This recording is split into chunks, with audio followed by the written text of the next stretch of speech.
In this episode, I will cover a case in which a man from Sunnydale Projects was convicted, but later proved not guilty. His name is Jamal Truelove.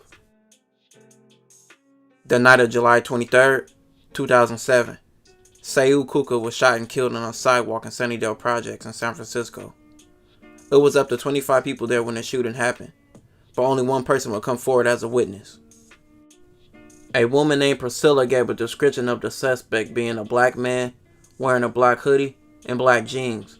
The police would record her statement, and she would be shown possible suspects.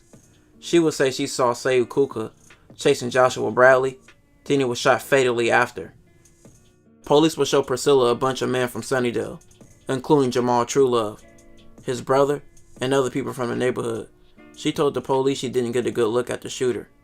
The next day, July 24th, officers went door to door in Sunnydale. They would end up at Priscilla's door. This is where things start to get tricky.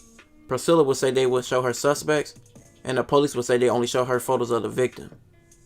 The police would come back the next day, July 25th, and show more Sunnydale people. They would only record part of this convo, and Priscilla would say she thought Jamal could be the shooter. Almost 10 months later, a woman would be arrested in a traffic stop.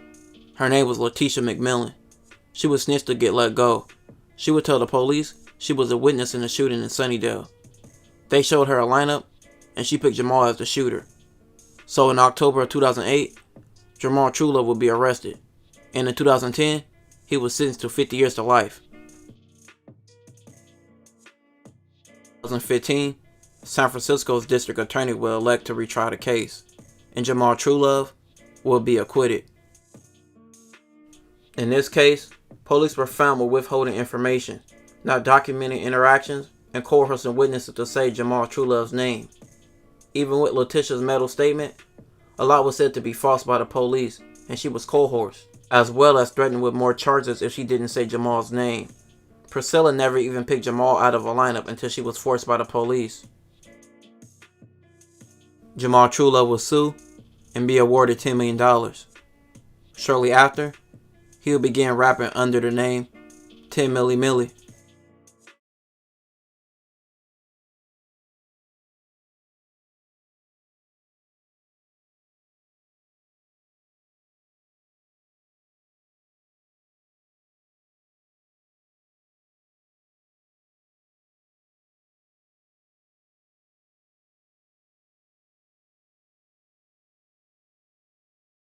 He has also got into acting.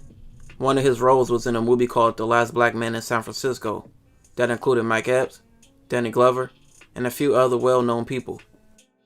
Outside of entertainment, he's been making a difference in the community, giving back and being an activist, and sharing his experiences and the injustice us minorities face. With that being said, respect to him and what he's doing. With all the innocent people who are locked up, this is a good story of somebody who's getting a second chance. This will conclude this episode of Warren Cali. If you haven't already, check out my previous videos. Don't forget to like, comment, and subscribe.